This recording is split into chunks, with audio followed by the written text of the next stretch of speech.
BCB নির্বাচনে অংশ নেয়ার পথে আরও এক ধাপ এগোলেন বুলবুল।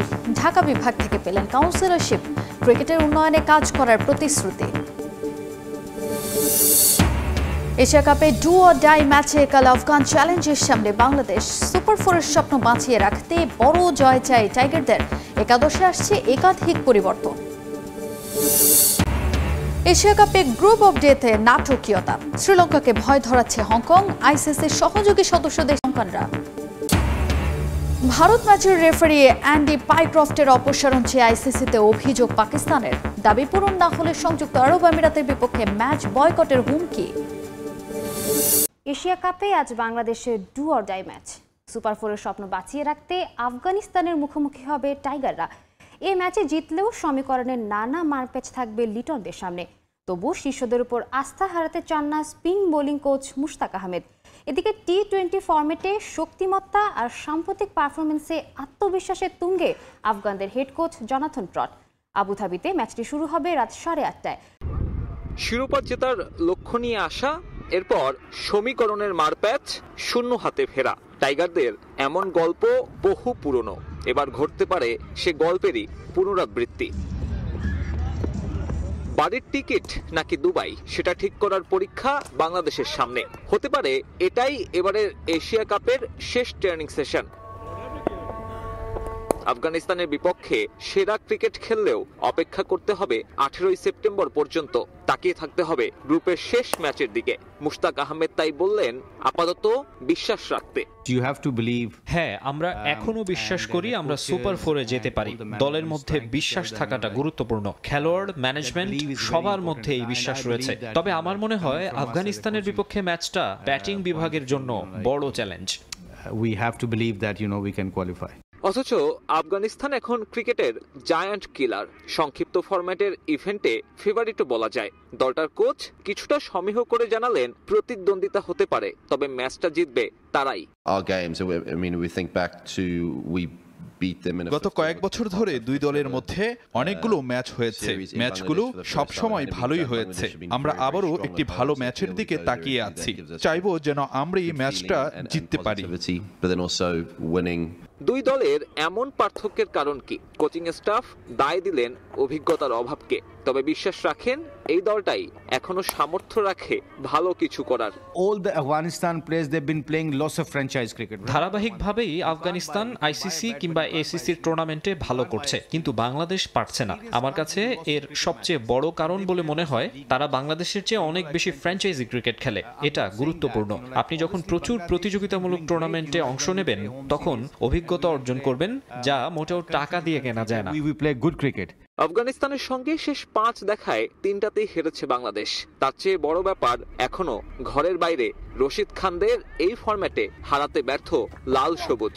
বাংলাদেশ দলের সামনে এখন রেকর্ড ভাঙার বিকল্প নেই, এবং রেকর্ড ভাঙার পরেও হয়তো শান্তিতে থাকতে পারবে না। আফগানিস্তানকে হারালেও তাকিয়ে থাকতে হবে আফগানিস্তান শ্রীলঙ্কা ম্যাচের দিকে। অর্থাৎ এই ম্যাচের ওপরে চাপ তো আছেই, সেই সাথে চাপ বাড়াবে বাংলাদেশ দলের সব শেষ ম্যাচের পারফরমেন্স। সব মিলিয়ে বাংলাদেশ দলের জন্য এশিয়া কাপে সুপার ফোরে ওঠাটা এখন অনেকটাই কঠিন। আফগানিস্তানের বিপক্ষে ম্যাচে বাংলাদেশের একাদশে আসছে বড় পরিবর্তন। এশিয়া কাপে অভিষেক হচ্ছে সাইফ হাসানের। বাজে ফর্মের কারণে বাদ পড়ছেন তাওহিদ হৃদয়। এক ম্যাচ পর আবারও ফিরছেন তাসকিন আহমেদ। তাকে জায়গা করে দেবেন পেসার শরীফুল ইসলাম। এছাড়া আফগানিস্তানের বিপক্ষে বাদ পড়তে পারেন রিশাদ হোসেনও। পক্ষে যে ডু অর ডাই ম্যাচ, সেই ম্যাচে বাংলাদেশ দলে অন্তত 2টি, সর্বোচ্চ 3টি পরিবর্তনও দেখা যেতে পারে একাদশে। যে পরিবর্তনের মধ্যে সাইফ হাসান এবং তাসকিন আহমেদ নিঃসন্দেহে একাদশে খেলতে যাচ্ছেন। তবে তৃতীয় যে পরিবর্তনটা নিশ্চিত নয়, সেটা হচ্ছে রিশাদ হোসেন। রিশাদ হোসেনের সাম্প্রতিক ফর্ম নিয়ে টিম ম্যানেজমেন্ট কিছুটা দুশ্চিন্তায় থাকলেও এই প্লেয়ারকে আফগানিস্তানের বিপক্ষে ড্রপ করবে কিনা সেটা একটা বড় প্রশ্ন হতে পারে।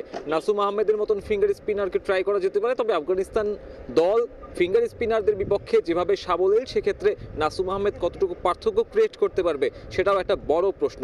তবে রিশাদ সাম্প্রতিক সময়ে যেভাবে বোলিং করছে, তাতে একাদশে তাকে দলের সাথে রাখাটা খুব একটা ফায়দা দিচ্ছে না বাংলাদেশ দলকে। সেক্ষেত্রে এই বোলারকে হয়তো ড্রপই করতে যাচ্ছে বাংলাদেশ। তবে এই ধরনের ম্যাচে বাংলাদেশের সিদ্ধান্ত নিবে কিনা সেটা টের পাওয়া যাবে।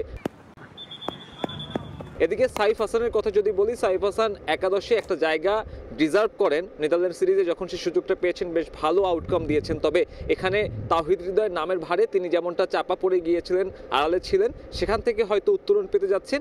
এই ম্যাচে যখন বাংলাদেশ দলের সামনে আর কোনো পথ খোলা নেই, তখন সাইফ হাসানকে বাজিয়ে দেখতে পারে টিম ম্যানেজমেন্ট, এবং সাইফ হাসান আজকে নেটে শুরু থেকে ব্যাটিং করার সুযোগ পেয়েছেন। টিম ম্যানেজমেন্টও তাকে নিয়ে কৌশল এঁটেছেন, অর্থাৎ সাইফের উপরে যে ভরসা, সেই ভরসা কিন্তু দেখা যেতে পারে এই আফগানিস্তানের বিপক্ষে ডু অর ডাই ম্যাচে।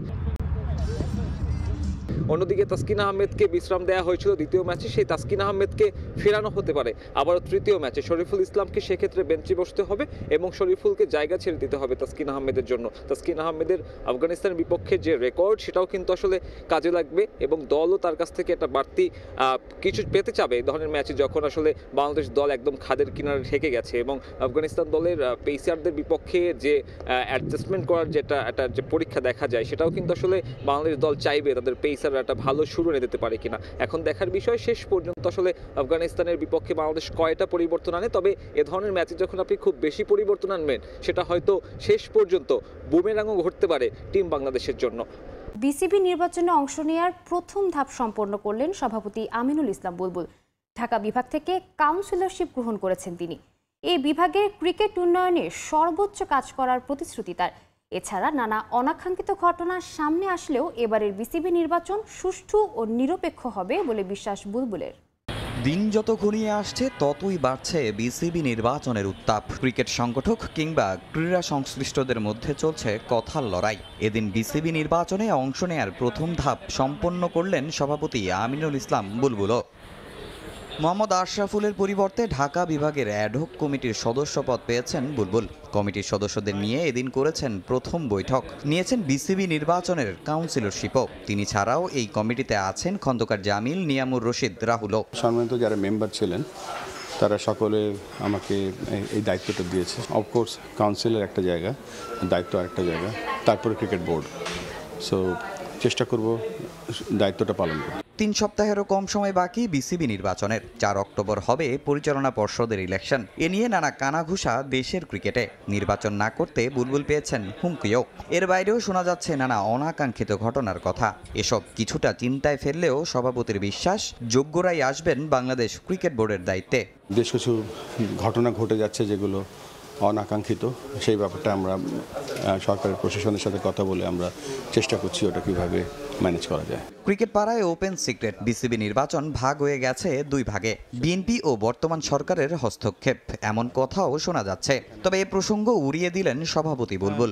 আমি কোনো গ্রুপ দেখতে পাচ্ছি না। যারা ইলেকশনে আসবে সবাই একসাথে ইলেকশন করবে, উৎসব হবে একটা। আমি ব্যাপারটার মধ্যে দেখছি আর। এদিকে ঢাকা বিভাগ থেকে পাওয়া কাউন্সিলরশিপের সর্বোচ্চ সম্মান করতে চান বুলবুল। শুধু বিসিবিতে যাওয়াই নন, ঢাকার অন্য খেলাতেও নজর দিতে চান বুলবুল। বাংলাদেশের বিপক্ষে ম্যাচের আগে দুঃসংবাদ পেল আফগানিস্তান। চোটের কারণে বাকি টুর্নামেন্ট থেকে ছিটকে গেছেন পেসার নাবিনুল হক। এশিয়া কাপের স্কোয়াডে থাকলেও প্রথম ম্যাচে হংকংয়ের বিপক্ষে একাদশে ছিলেন না নাবিনুল হক। আফগানিস্তান ক্রিকেট বোর্ড এক বিবৃতিতে জানিয়েছে এখনও চোট থেকে সেরে ওঠেনি এই পেসার। এসিবির মেডিকেল টিমও টুর্নামেন্টের বাকি ম্যাচগুলোতে তাকে খেলাতে ফিট ঘোষণা করেনি। তাই ফিট হয়ে না ওঠায় এবার আসর শেষ হয়ে গেল নাবিনের। ফিট হওয়ার আগ পর্যন্ত চোট পরবর্তী পুনর্বাসন প্রক্রিয়া চালিয়ে যাবেন তিনি। নাবিনের পরিবর্তে সম্প্রতি আন্তর্জাতিক ক্রিকেটে অভিষেক হওয়া আব্দুল্লাহ আহমেদ জাইকে দলে নিয়েছে আফগানিস্তান।